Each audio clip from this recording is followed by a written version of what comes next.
The White House has criticized the Syrian government's promise to hold a referendum, describing it as laughable and accusing the regime of making a mockery of the unrest. Well, that's amid a swelling chorus within the U.S. calling on Washington to supply anti-Assad fighters with weapons. And as RT's Gaine Chichakyan reports, many believe that would make peace impossible.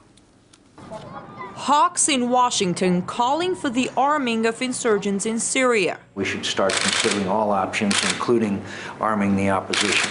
I'd give them training, I'd give them communications equipment, and then ultimately I'd give them weapons.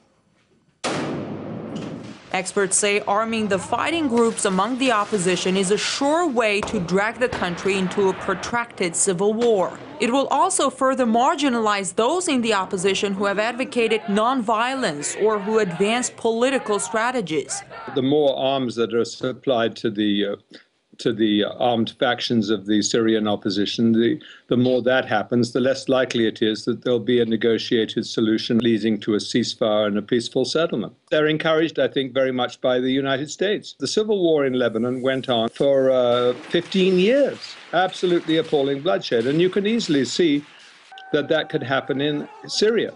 Like the U.S., Al-Qaeda has endorsed the rebels' fight in Syria.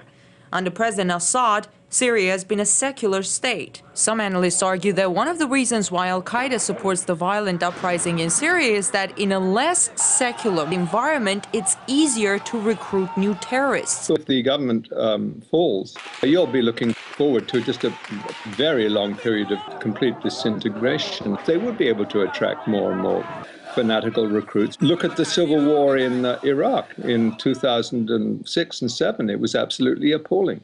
The calls to arm fighting groups in Syria sound even more alarming given the U.S. history of arming radicals. Afghanistan, one example. It was placing itself in alliance with the Mujahideen, including Osama bin Laden, and arming these people who now, of course, it is lately been deploring as fanatical enemies of the United States. So these alliances are totally cynical and totally opportunistic. There's not a shred of principle in any of them.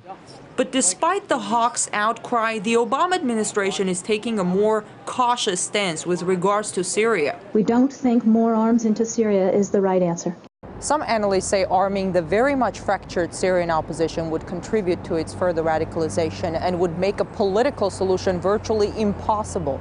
A number say Washington might support arms supplies indirectly through its Arab allies. As of now, the administration denies having such plans, but will that position hold? I'm Gaine Chichakyan reporting from Washington, RT.